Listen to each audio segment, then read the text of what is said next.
Olá, boa noite. Terceira dessa série, né? Nessa série a gente está conversando sobre a BNCC e as competências e habilidades na educação infantil. Nós já falamos dos campos de experiência e hoje falta falar do último. Já estou acessando aqui a Vivi. Está sendo uma conversa muito agradável, muito interessante. Olá, Vivi, tudo bem? Olá, boa noite, tudo Como é que jóia? estão as Tá me coisas por ouvindo? aí? Tudo Tô te ouvindo certinho, bem. tudo certinho, graças a Deus. Tudo certinho, Agora a tudo gente começa a ótimo. caminhar para o retorno, né, Paula? A gente já começa a pensar no retorno. Não sei como é que tá aí em BH, mas aqui a Ah, gente já é? começa a trabalhar num protocolo aí de retorno aí.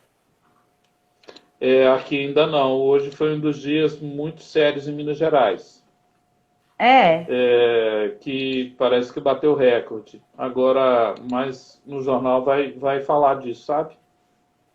Nós estamos enfrentando aqui não tem aqui. nenhum documento aí ainda não tem nenhum pronunciamento do governo. Mas a Não, gente já começa a se preparar para um retorno aí mais lá para o mês de julho. essa é uma notícia ótima, né, Vivi? Porque É, aqui, né? A gente precisa de segurança para retornar. Eu acho que isso dá uma certa segurança. isso. Como é que foi o fim de semana? Foi legal? Foi legal, com muita atividade. Ontem eu trabalhei um pouco ainda, porque a gente ainda vem nessa rotina de preparar conteúdo, né? De pensar em fazer um conteúdo que tenha sentido nesse período. Então, para mim, eu encaro como sendo uma coisa muito séria e responsável, né? A partir do momento que a gente entra nas casas, né, as famílias passam a ter um olhar mais criterioso para dentro das escolas e que as escolas estão produzindo com as crianças.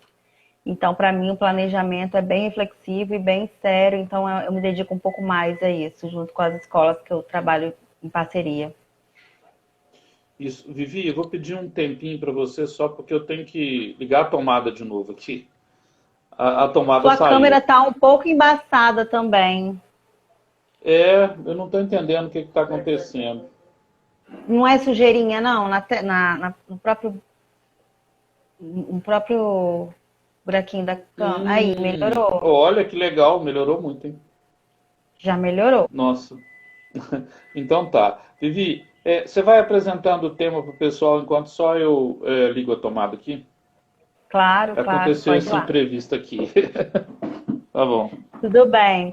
Então, gente, enquanto o Paulo liga a tomada, né, a gente vai finalizar hoje uma série, né, com 3 momentos para falar sobre a BNCC. Essas lives, o Paulo está salvando no canal dele no YouTube o que as escolas têm a aprender. Então, se vocês quiserem divulgar dentro das escolas de vocês, ou em algum outro momento retomar essa conversa, até que seja para ajuda no planejamento, é só ir no canal, deixa salvo lá, já curte, já segue a página, se inscreve no canal, que eu acho que é muito proveitoso esse diálogo que a gente está tendo sobre um documento tão importante para as escolas, né, que acho que tem até ajudado muito nesse momento. Eu falei um pouco do canal, Paulo, para quem perdeu algum momento da série, para quem não assistiu. Eu estou falando que está lá no seu canal, as outras duas, e essa provavelmente vai para lá também, né? Vai amanhã cedo. Hoje à noite já entram as duas primeiras. E amanhã cedo, se Deus quiser, já está tudo lá. O canal chama O que as escolas podem aprender, que tem a ver com esse livro, né? Conexões com as comunidades educativas. O tema que a gente está debatendo tem a ver com esse outro livro, que é a BNCC no chão da sala de aula. E aqui está Metodologias Ativas, né, que é o terceiro livro. Essa trilogia, Vivi, até 30/6, a gente está vendendo por R$ 99,90. Né, para ajudar esse movimento aqui que eu visto a camisa, que chama Educação é o Alvo. Eu tô doida Nosso para movi conhecer pessoalmente esse projeto. Nós somos cerca de 20 consultores, nós visitamos as escolas públicas e privadas para dar formação continuada.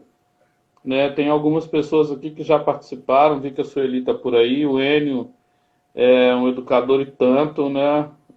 Toca sempre nos nossos eventos, dá palestra. E vamos embora, né? Hoje é dia de campos de experiência, não é isso? A Nós gente está estamos falando de conversando sobre os campos de experiência na BNCC, na educação infantil. Aí vai voltar também a educação infantil no Espírito Santo, Vivi? Então, a educação infantil é o primeiro, né? Embora a gente questione muito esse retorno, mas vem em pauta para ser o primeiro, inclusive, a ser liberado, né? Por conta da necessidade das famílias até. E volta sim, principalmente as instituições privadas, né? Por conta desse baque, né, que a instituição privada levou em consequência da pandemia. Eu tenho falado que as escolas privadas, foram o maior alvo, né? Muitas escolas já fecharam, muitas casas de brincar também, que eu apoio, já fecharam também. Porque existe uma demanda de cuidado muito grande, né? Quando a gente não tem esse cuidado, não tem a prestação efetiva, embora tenha outras questões mais sérias dentro das instituições que estão sendo desenvolvidas com as crianças. O tema de hoje é bem relevante porque quando a gente fala dos campos de experiência, a gente fala do eu, o outro e o nós, né, que a gente conversou na outra live. Corpo, gesto e movimento, quer dizer, as crianças que moram sobretudo em apartamentos já devem estar loucas para poder voltar para a escola, né? Traços são as cores e formas, né? Você deu uma aula aqui bem legal lá, tá lá no nosso canal lá, o pessoal pode ver. E legal. Escuta, fala, pensamento e imaginação, né? Hoje a gente vai falar de espaço, tempo, quantidade, relações e transformações. Então, Vivi, nessa volta nós vamos ter que zelar por esses 5 campos de experiência na educação infantil. Isso é muito relevante, muito importante, eu diria que é até essencial que a criança tenha abertura para esses universos, né? Sobretudo o espaço, né, Vivi? Vamos começar com a primeira palavra. O espaço das crianças mudou, o tempo da criança mudou, e agora ela está tendo uma aula numa quantidade menor do que ela teria, né? Sim. O que afetou as relações e acabou transformando o cotidiano dela, né? Se a gente puder fazer uma contextualização assim. Ela está em casa agora, mas já se aproxima para voltar aí no Espírito Santo. Pode ser que volte, depois pare de novo, como está acontecendo em alguns países, né? Hoje de manhã eu estava numa conversa com um parceiro e ele estava me falando sobre isso. Como é que você enxerga esse retorno ao espaço da escola? Porque ele vai ser diferente. Falho.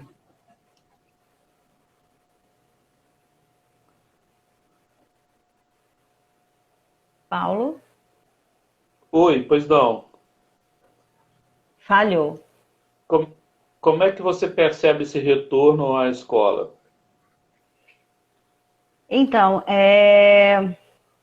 a gente toma muito cuidado para falar sobre esse retorno, porque as crianças são muito frágeis, né? E nós não entendemos uma educação infantil, né? Nós não defendemos uma educação infantil onde não haja essa interação com o outro, né? O próprio documento que rege a educação infantil, que é a BNCC, fala que essa interação é primordial na construção do ser, né? Enquanto eu toco o outro, enquanto eu acaricio o outro, o rosto, né? Enquanto eu visualizo o outro, eu estou próximo, eu promovo a aprendizagem nesse sentido.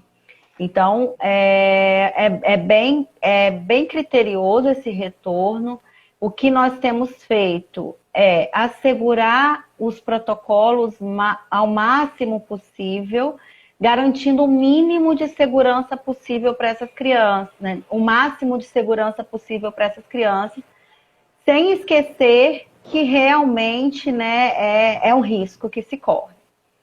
Então, é com muito critério, com muito cuidado, com muita sensibilidade. Hoje eu passei a tarde toda envolvida em ler documentos relacionados ao protocolo, né? Eu passei a tarde toda lendo esses documentos para que a gente possa montar e para a gente assegurar esse retorno. Dentro dos espaços, por exemplo, quando a gente lê os protocolos de retorno, a gente tem que ter muito cuidado com a higienização, principalmente, né?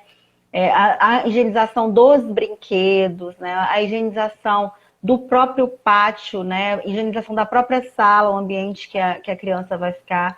A gente fica meio que no meio do caminho, porque no pátio tem problema, e dentro da sala também tem problema, né? E com os materiais também tem problema. Então a gente vai minimizando o risco, selecionando mais os materiais, disponibilizando menos materiais, mas assegurando que haja desenvolvimento para a criança, né, enquanto ela estiver dentro da instituição, com segurança, né? Com segurança de evitar o contágio e a proliferação da doença. Quando a gente fala de espaço, né? Eu fiquei pensando, Vivi, depois da nossa conversa, que foi escuta, fala, pensamento e imaginação. Né? Você deu um show naquela conversa ao falar sobre isso, eu estava assistindo de novo. Eu queria que você voltasse a falar sobre essa escuta que nós vamos ter com a criança, que já é algo que tem que ter sempre, mas nessa volta agora a escuta será algo fundamental.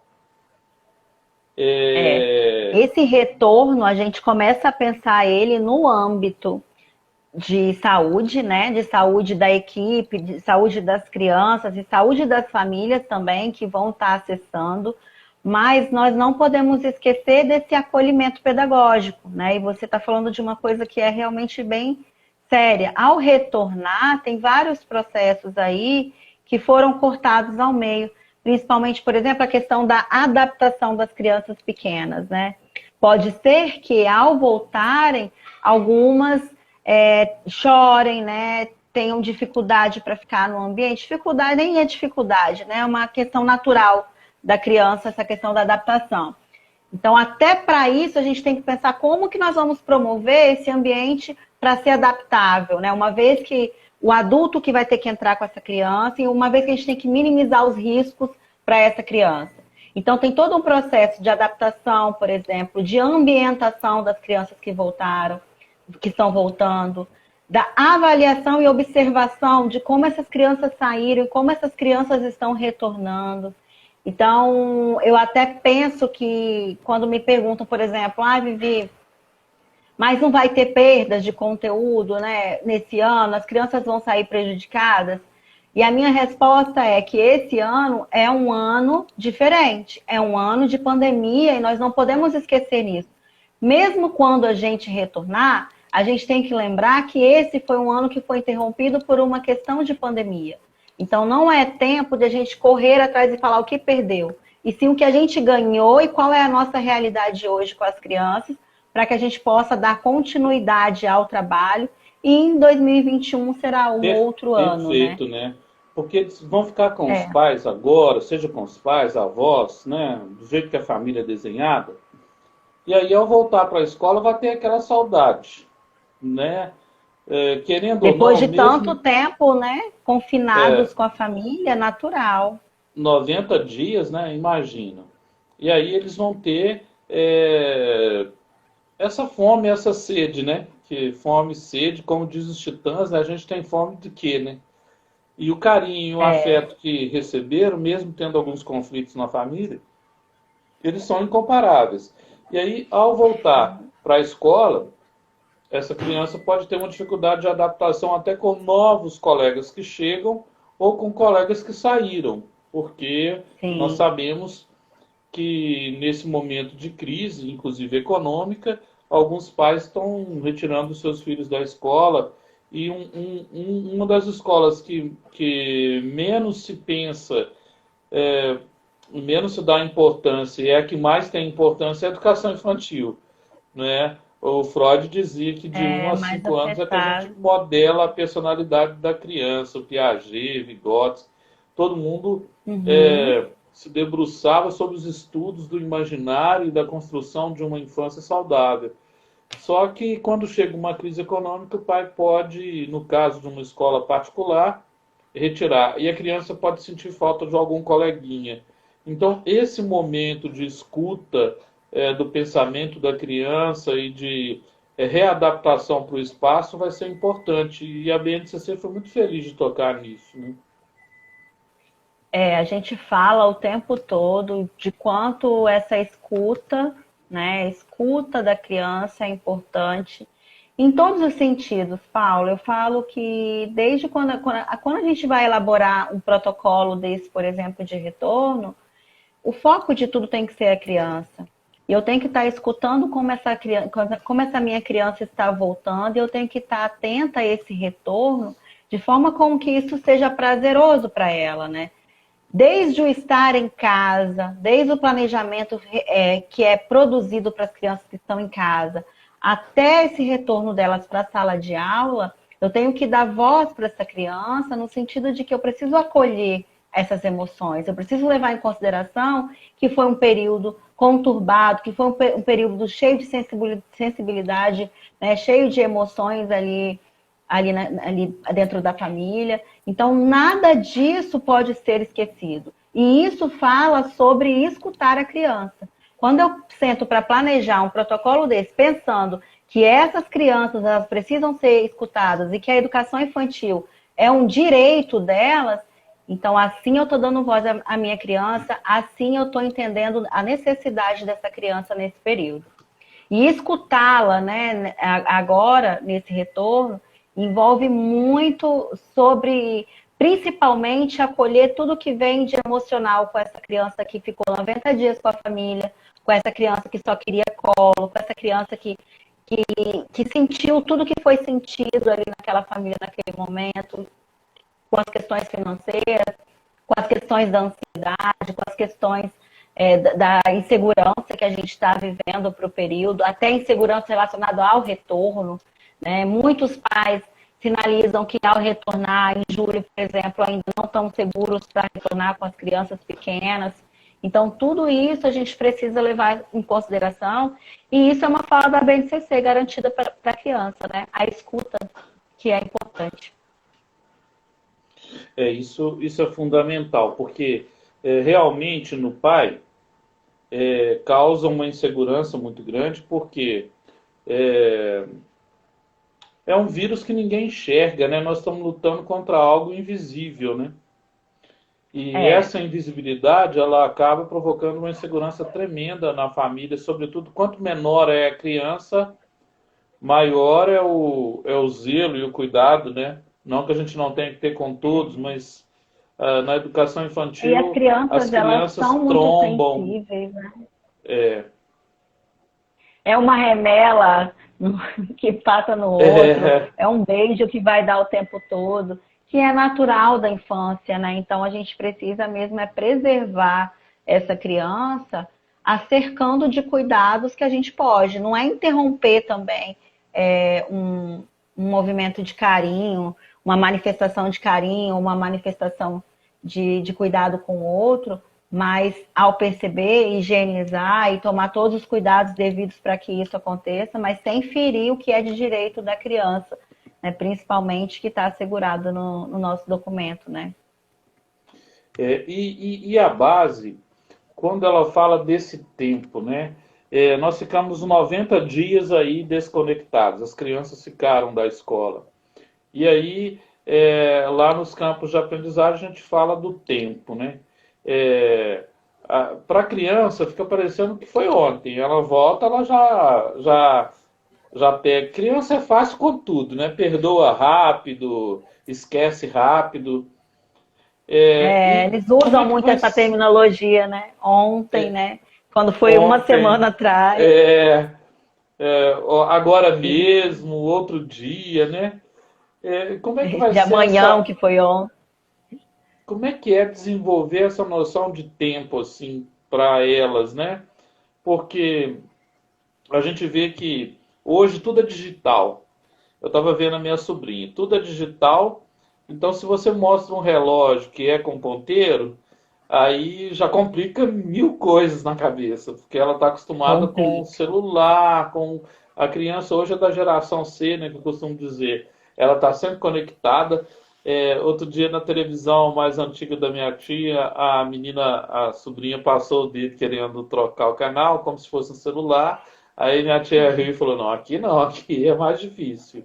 Como lidar com esse tempo, né? Dificultou. O tempo é importantíssimo para marcar para a criança e às vezes a gente cria essa condição de que eles não dão conta do tempo. E aí a gente precisa assegurar algumas questões para que ela dê conta desse tempo, né?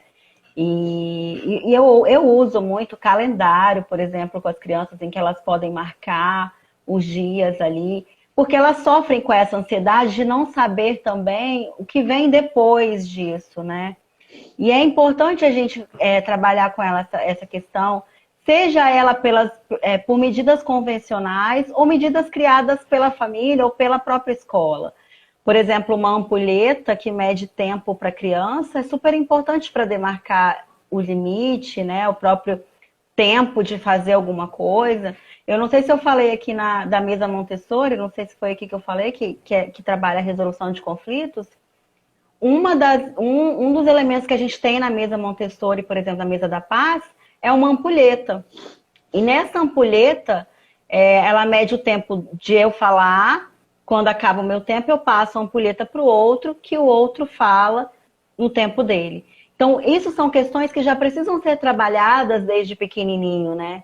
E eu uso muito também como estratégia convencional das crianças, marcar mesmo no relógio. E você falou uma coisa que é verdade, alguns adultos têm dificuldade de olhar relógio ponteiro, né? E quando as Sim. crianças elas têm contato com essas várias disponibilidades, o relógio de ponteiro, o relógio digital, o relógio romanos, né? Isso produz cultura para elas e isso ensina a lidar com o mundo de verdade. Então, é a forma como a gente apresenta isso. Então, a gente precisa apresentar várias formas de comunicação relacionadas ao tempo para que ela compreenda, né? Eu costumava usar com as crianças nós vamos, nesse horário aqui, nós vamos para o pátio. E marcava no relógio, mostrava, né? Quando o ponteiro tiver o menor no 2 e o maior no 12, a gente vai para o pátio. Quando o ponteiro tiver o menor no 3 e o maior no 12, é a hora que acaba o pátio. E aí as crianças ficam nesse movimento. É claro que algumas, né, dependendo da faixa etária, não conseguem marcar efetivamente que foi uma hora. Mas consegue associar a imagem para aquele momento, né? Então, a rotina, né, o tempo dentro da educação infantil é primordial para a criança se situar dentro do ambiente que é dela.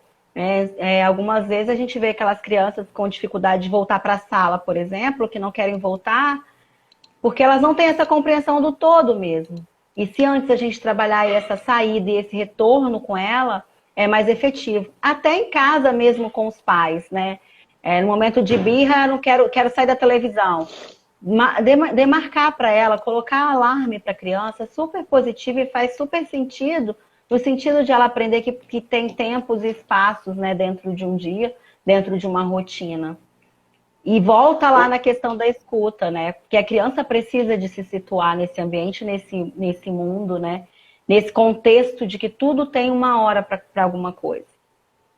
Eu, como professor, né, eu não gostava muito do sinal, né? Assim, tocava o sinal, eu achava muito desagradável o sinal, achava agressivo. E aí, fui trabalhar, né, em escolas que são extremamente humanizadoras, e lá era música clássica. Depois a gente começou a fazer enquete com os meninos, quais Maravilha, músicas né? eles queriam. Depois nós criamos uma Ai, que rádio delícia. escola, e aí a coisa fluiu. E a rádio escola, os DJs podiam ser de qualquer idade, então algumas músicas, né? Era uma escola confessional, então o padre barrava algumas músicas, então os meninos ficavam assim, nossa, o padre barrou.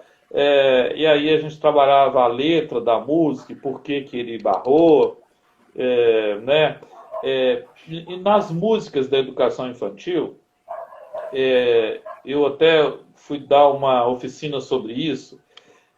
A gente canta muitas coisas assim agressivas, né? Atirei o pau no gato, né? Samba Lelê tá doente, tá com a cabeça quebrada. E aí, sim. com os professores de um município, eu fiz uma oficina em que eles tiveram que fazer paródias com as músicas, criando a cultura da paz em todas as músicas que tinham violência, né?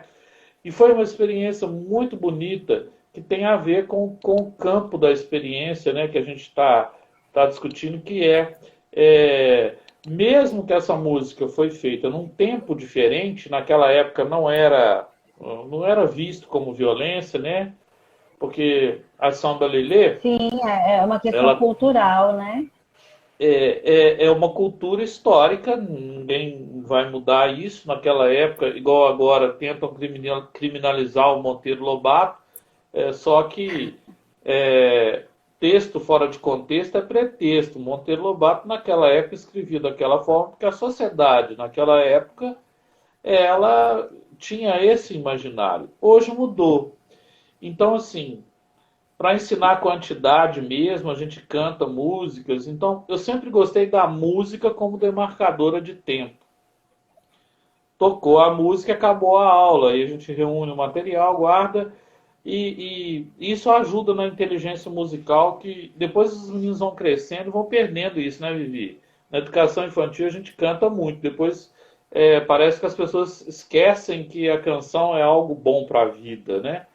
E nesse retorno E agora, eu eu acho que vai falo ter que ter muito. muita história e muita música, né? Sim, as crianças elas vivem nesse mundo mais musical, né, cheio de imaginação. As histórias permitem, né, uma imersão muito grande, né? E as histórias representam muitas coisas para a criança, as histórias e a música. Eu vivo falando muito sobre a possibilidade da gente trazer um repertório mais contemporâneo, né? Eu adoro música clássica para criança, por exemplo, porque às vezes a gente fica também preso às músicas direcionadas para a educação infantil e esquece de apresentar esse outro mundo para as crianças. Então, trazer músicas clássicas, trazer músicas da MPB brasileiras, que são tão ricas, né, também de cultura, né? Não esquecendo das músicas antigas, mas também ampliar esse horizonte de possibilidades. Eu brigo muito com as professoras quando elas vêm, por exemplo, o Indiozinho, Meu Pintinho Amarelinho, que são músicas já muito utilizadas e que a gente tem um mundo de musical para as crianças e que a gente pode explorar e a gente deve explorar de forma mais efetiva, né, de forma mais ampla, olhando para essa dimensão toda musical que é o Brasil, né? O Brasil, ele é muito musical, cheio de ritmos, e às vezes a gente fica preso só naquela música ali do Indiozinho, na música do Pintinho Amarelinho e tal, e não expande esse olhar. Então, eu sempre falo que é a possibilidade de a gente apresentar um mundo musical de verdade, apresentar essa brasilinidade, né? Toda essa vasta, que é tão cheia de elementos, né, para as crianças e não ficar só presa em uma questão de música. E as histórias a gente precisa tomar um pouco de cuidado, né? Me lembro de alguns momentos, por exemplo, de trabalhar, de explorar Chapeuzinho Vermelho com crianças de 1 ano, por exemplo. As crianças de 1 ano, elas têm muito medo, né? Elas ainda não conseguem diferenciar os elementos, né? Quem é a Chapeuzinho, quem é o lobo mau. Então, isso para as crianças pode gerar um medo maior, uma insegurança maior. Então, a gente precisa também, na hora de escolher, usar critérios, né? Essa história, essa música cabe, né? Quando você fala, por exemplo, de criar paródia com as músicas antigas, eu penso que quando chega no grupo 3, no grupo 4, gente, essa música do gatinho, do gato, atirar o pau no gato, será que a gente pode fazer isso?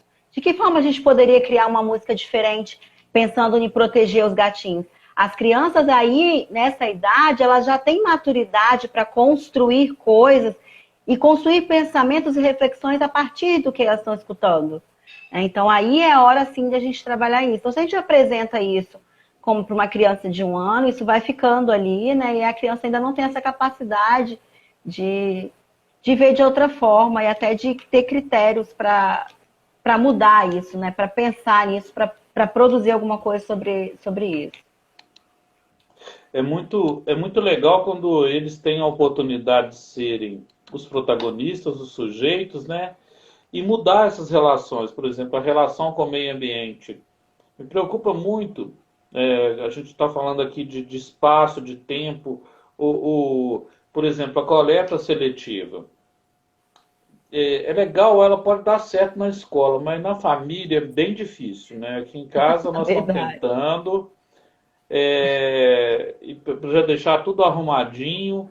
Amanhã é o dia que passa a coleta de lixo aqui. E aí a gente arruma e tem pessoas que vêm na rua e desarrumam, né? Assim, vem um moço que Sim. cata, ele abre. Então agora no nosso ele já sabe que já está tudo separado para ele, que nem adianta abrir a outra. Para a criança, ela tem que aprender a lidar com o espaço de maneira cuidadosa, né? É, e aí, esse aprender depende muito da vivência que ela faz também na família. Ela traz uma bagagem da família, né? É, e não é tão simples, tão fácil que ela incorpore novos hábitos quando em casa esse hábito não é trabalhado com ela. Então, Uhum. além dela organizar-se no tempo, ela está organizando no espaço. E hoje, bom, eu não sei se eu vou fazer aqui uma generalização perigosa, mas assim, eu tenho medo disso. Mas hoje as crianças querem.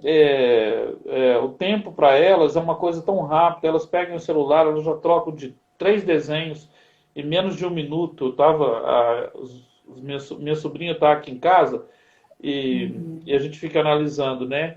Tempo para ela, Entendi. ela já acha um tédio logo. Eu fico imaginando uma aula, né? Eu estava falando, minha esposa também é educadora, estava, não, imagina uma aula de 50 minutos, né?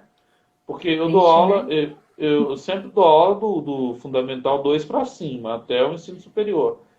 Sim. As crianças eu tenho leitura, eu fiz alguns cursos, por ser gestor eu estudei e ficava um pouco lá, mas não era a minha praia. A gente tem que saber onde é a praia da gente, né? E aí, hoje a noção de tempo para eles é assim, muito fluido, muito É, rápido, né? Tanto que o Bauman chama de tempo líquido. É, e aí eles querem comer fora da hora, eles querem sabe o jogar que o que que acontece, comeram Paulo? em qualquer Eu, lugar. Como é que a gente faz com é, isso? eu vou falar e vai chocar. Mas isso tudo, né? Quando a criança cresce, a gente vê, a criança ela tá seguindo muita gente, né? E nós adultos vivemos num mundo muito acelerado. Em alguns momentos, quando a gente percebe, por exemplo, na sala, né, no ambiente de educação, a criança mais no cantinho, mexendo no carrinho, balança a roda, gira para um lado, gira para o outro, desliza e ela está ali quietinho, logo o olhar do adulto julga. Essa criança tem dificuldade, essa criança é autista, essa criança é isso ou aquilo. Então, nós acabamos interrompendo a concentração da criança o tempo todo. E aí, quando a criança está ali concentrada, a gente tira ela daquele negócio, ou nos espaços de tempo, né, criados, né? Agora é hora disso, agora é hora daquilo. Agora a criança não tem o tempo de se concentrar. O adulto vai e arranca ela dali. E aí, quando cresce, a gente fala, essa criança não se concentra. Mas, na verdade, lá na infância, a gente não deu a possibilidade de concentração. Ou a gente interferiu essa concentração, ou a gente já chegou falando junto com a criança. O adulto tem o hábito de que tem que falar com a criança o tempo todo. Né? Você quer ver uma criança com um brinquedo, ela tá ali, explora o movimento, gira a roda, nananã. Ela está explorando, ela está concentrada, ela está descobrindo aquilo. E aí chega um adulto, o que você está fazendo? Bonita essa roda, que Nossa, conta essa roda? E aí atrapalha a concentração da criança. E aí quando cresce, esse menino não se concentra. Mas na verdade é tudo que eu falo sobre como a gente conduz as relações com a criança, né? Que bate de novo lá na escuta. Deixa a criança falar o que ela sabe, deixa a criança experimentar sem interferir. A interferência maior do professor, né, do educador, e eu falo de pais, educadores, auxiliares, todo mundo que está ativo, né, nesse processo junto com a criança, é a observação. Né? E aí, com relação ao meio ambiente, por exemplo, É uma experiência minha, por exemplo, outro dia eu verbalizei, gente, eu não dou conta de cuidar de uma planta. Por quê? Por que que eu sou natureza e não dou conta de inserir a natureza na minha vida? As crianças crescem com essa separação, né? Você é um ser humano, a natureza está fora. A gente vem com esse discurso, né?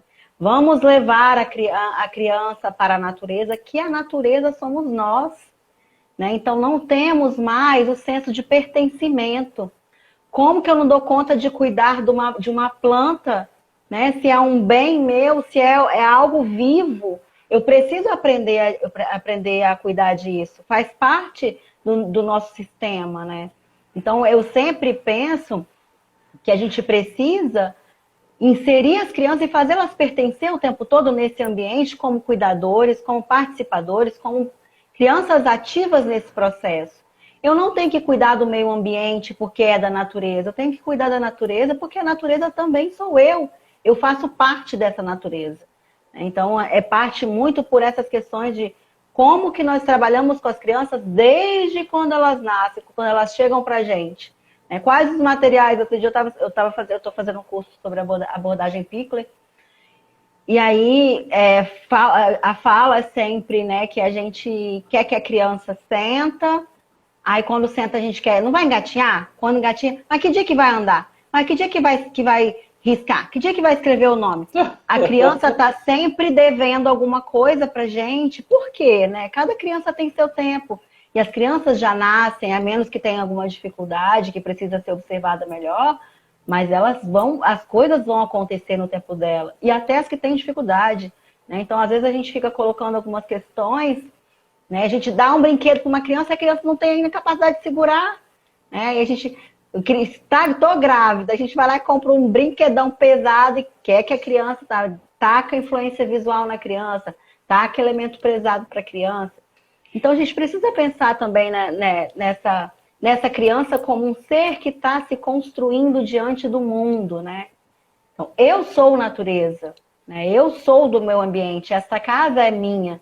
Então, quando eu começo a pensar que eu faço parte, que eu sou pertencente a isso, eu mudo o meu olhar com relação a isso. Eu acho que eu tive dificuldade, outro dia falei com uma pessoa, falei assim, não dou conta de cuidar de uma planta. Ela falou, como assim não? E eu falo muito sobre a natureza e falo muito que a gente tem que aproximar mais as crianças da natureza, e eu me dei conta que, caramba, eu tô tão longe da natureza. E aí eu comprei uma planta e trouxe para dentro da minha casa, e todo dia eu converso com essa planta, todo dia eu molho, e coloquei todo mundo, damos nome para essa planta, e a gente começou a criar uma condição de cuidado da natureza, porque é a responsabilidade minha, porque eu sou natureza também, sabe? Então eu acho que é mais profundo, é mais raiz do que a gente pensa, assim. Tem alguém falando alguma coisa, o Juarez falando? O Juarez lá de Goiás, um grande educador da ciência da religião, está perguntando. As crianças que passaram por ciência são diferentes de crianças que não passaram por centro, acho que é centro de educação infantil, né? A senhora pode falar sobre isso? O Juarez, confirma para nós, o que é um ciência aí? Pode falar. Juarez, fala pra gente o que é ciência, que eu não sei. Mas se for centro de educação infantil, será? Pode ser, né? Não sei. Vamos esperar ele falar aí que a gente cada estado tem uma nomenclatura, né? Aqui em Minas Se for centro de educação infantil, eu falo essas coisas e saio correndo.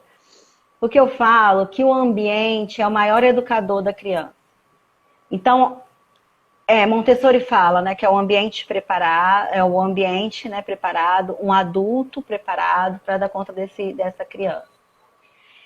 E aí, quando a gente fala isso, creche, ele falou, porque as crianças de creche são diferentes. Diferentes em que sentido? Na aprendizagem? E aí eu falo que nós, como adultos, as crianças, elas precisam de uma pessoa consciente, né? E de um ambiente que seja preparado para acolher ela. Então, se eu vou ensinar alguma coisa para a criança, eu vou partir do ambiente. Eu dou uma caneta para essa criança e ela vai me dizer que essa caneta é dura, é azul, é amarela, é vermelha, sabe? Ela vai me dizer sobre algumas questões.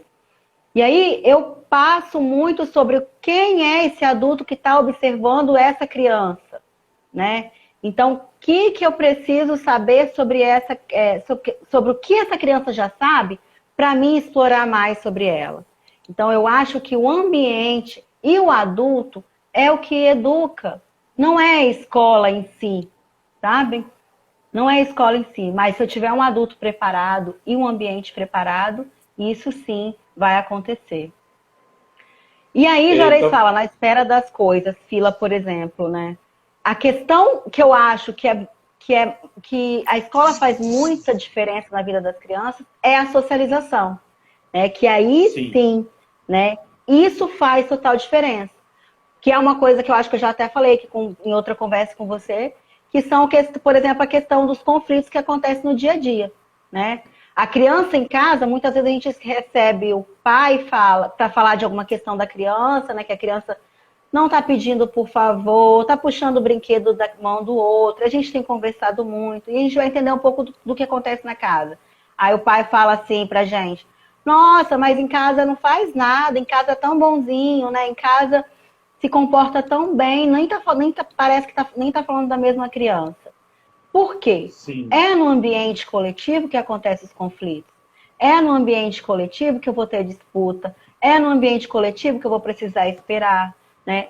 Todas essas questões sociais, né, do arranjo social, elas acontecem no ambiente coletivo. Então, por isso essa diferença, né? Em termos de aprendizagem, as crianças vão aprender.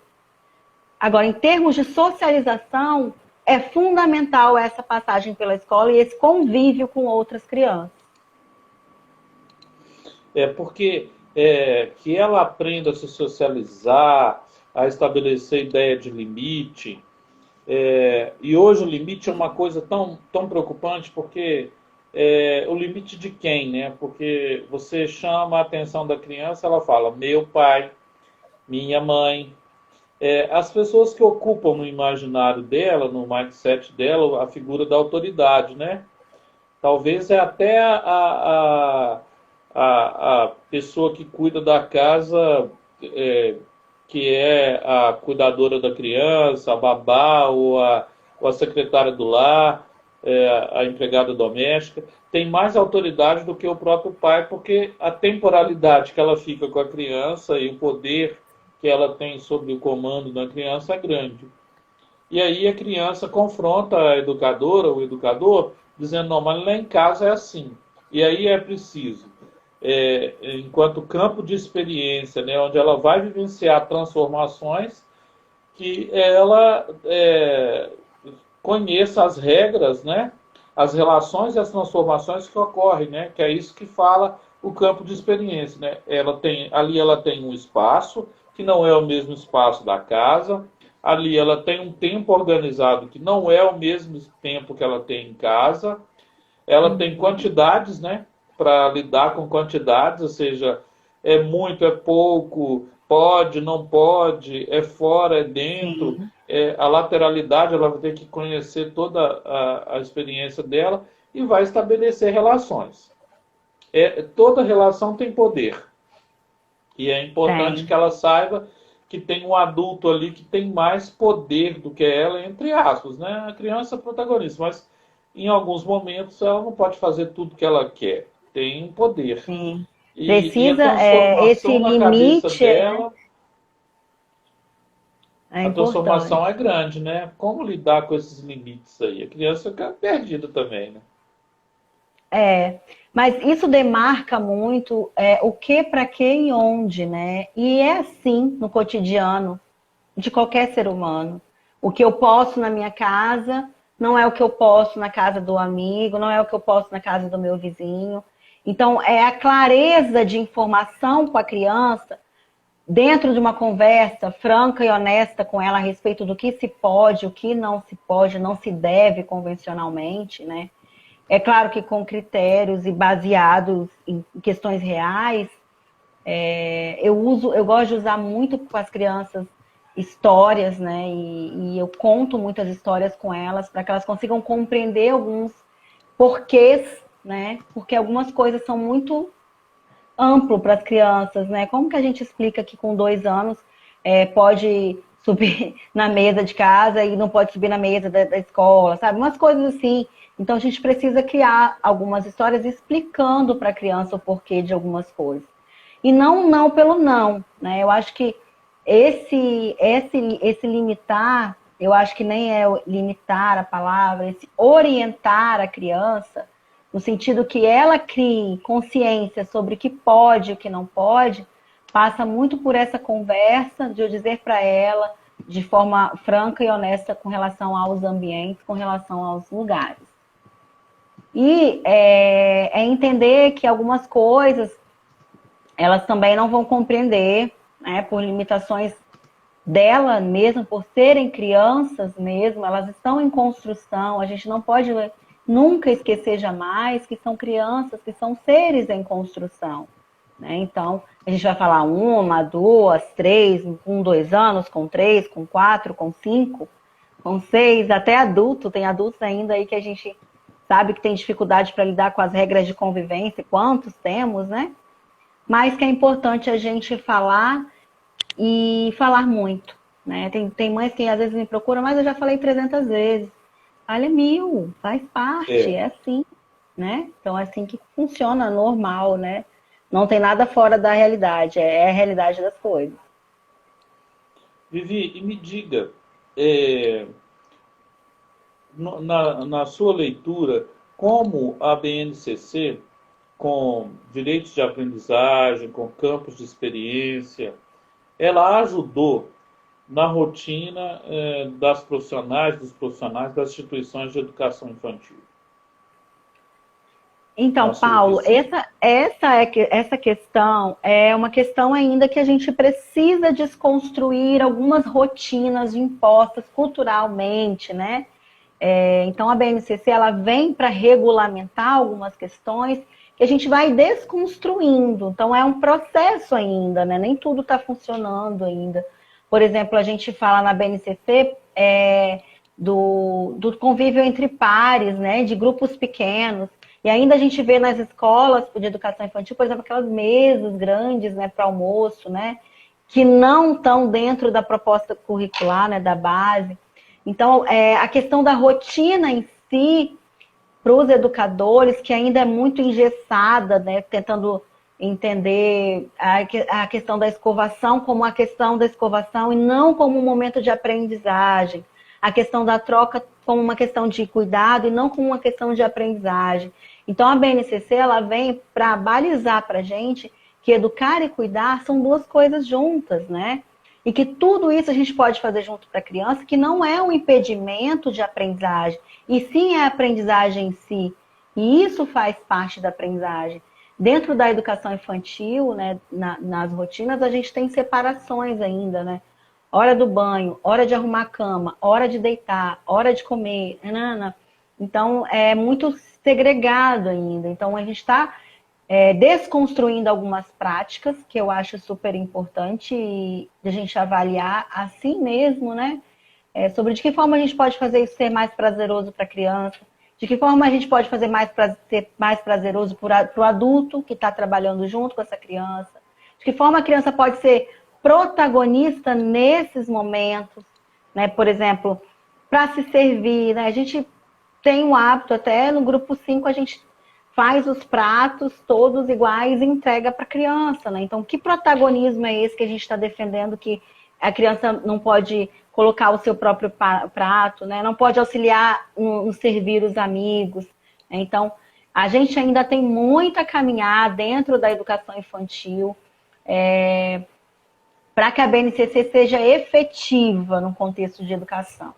Então, tem muita coisa a ser feita ainda, tem muitos diálogos a serem produzidos, muitas reflexões sobre essa questão do protagonismo, essa questão da troca, essa questão do outro, a questão de servir ao outro, da empatia. Eu falo que isso só se aprende fazendo. Então, num contexto em que a comida sai prontinha da cozinha, entregue na mão da criança, muitas vezes a gente brinca de serem até lançadas, né? O que eu tô fazendo nesse contexto? Né? Estou impondo uma realidade, não estou escutando, não estou dando a voz para a criança, não estou permitindo que a criança possa produzir. E se a gente quer um ser humano autônomo e criativo, a gente não pode fazer assim.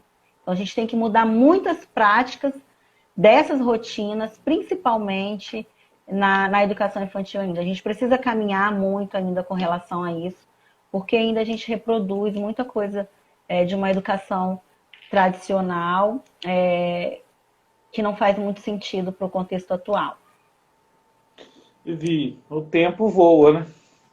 Boa, e essa conversa é boa, porque a gente reflete tanta coisa, né? Tanta coisa. Eu quero te agradecer. Eu fico curioso para saber o que está escrito aí atrás dos seus post-its aí. Falando, essa Vivi é toda organizada. Não, sabe o que é isso? Isso aqui, todo treinamento, todo encontro, palestra que eu vou, eu peço para as pessoas escreverem alguma coisa que ficou, resumirem uma palavra o que ficou, né, do treinamento. E aí, em 2019, eu fechei, né, e aqui tem tudo que eu produzi na vida das pessoas, dos educadores, em termos de informação, quando eu fiz treinamento. Então, não é organização, não, é coisas para me lembrar que eu promovo tudo isso na vida das pessoas quando eu estou dando meus treinamentos, quando eu estou ministrando minhas palestras. Que é isso que faz sentido, né, Paula? Deixar alguma marca na pessoa. Meus treinamentos eu sempre uso alguma âncora, sempre deixo alguma coisa, eu sempre faço menção a alguma coisa. E aí depois eu fico sempre recebendo mensagem, olha, isso aqui tá aqui, olha, a sementinha de girassol cresceu. E eu acho isso super bacana, porque é realmente plantar uma sementinha. Fazer por fazer não dá sentido ao fazer. A gente tem que fazer para marcar de alguma forma. Eu quero te agradecer muito. Olha aí, a turma da Tiana tá falando aí, ai que pena, não, né? Então faz o seguinte, fala com o pessoal lá da sua equipe para fazer um curso com a Vivi aí online pela Simpla, eu ajudo ela a montar, chama suas colegas, faz um preço bem barato, assim, bacana, que dê para o professor pagar e vamos junto. Eu quero te fazer um convite. Eu até entrei em contato com o Simpro do Minas um tempo, depois a gente vai conversar sobre essa proposta. Eu tinha uma proposta mesmo de fazer um evento aí junto com o Simpro no auditório e tudo, que era bem bacana. Depois a gente pode conversar sobre isso. Isso, a gente pode fazer pelo Sinep, o Sindicato das Escolas Particulares. Tá? Legal, muito bom. Já deixo o convite, nós vamos fazer um seminário aqui, Educadores e Semeadores, você é uma das palestrantes. Vou marcar. Tô dentro, super adoro. Pode marcar que eu tô junto. Isso. E aí, gente, Vivi, eu quero te agradecer muito, dizer que eu aprendi muito, que foi uma experiência ótima e que os vídeos já estão online. Esse ainda não. Mas, enquanto a gente estava conversando, eu já estava postando eles aqui também. A pessoa é multitarefa, sabe? Assim, tem que ser, né, Paula? A gente é polvo mesmo, porque para a educação tem que ser, não tem jeito. Para a educação é isso. E aí eu quero fazer o convite. Se o pessoal quiser entrar lá no canal, que as escolas podem aprender, nós temos uma meta que é fazer 1.000 inscritos, né? E todo mundo que está nos ouvindo agora ao vivo e depois lá no canal está convidado para se inscrever no canal e ficar conosco. Mas foi uma honra falar com você. Eu também me coloco à disposição, tá? Quando precisar de algum tema, eu estou à disposição para ir aí no Espírito Santo. Eu tenho que ir fazer 2 visitas, uma no Marista e outra lá na Faculdade Salesiana. Vamos aproveitar. Então tá. Vivi, um abraço. Tá, Deus te abençoe, muita luz. Deus. Ótima semana. Amém. E vamos em frente. Ser uma educadora e tanto. Obrigada, Paulo. Você também, adorei participar desse bate-papo. Acho que é fundamental para o nosso crescimento, né? Eu acho que é recíproco, né? E é isso. Tamo junto. E vamos pensar outra série daqui para frente, daqui uns dias. Vamos sim. Então tá. Beijo, gente. É uma série de 3 encontros, né? Avalie aí, por favor. Que bom, que pena e que tal. É isso aí. Tchauzinho. Um abraço, tchauzão.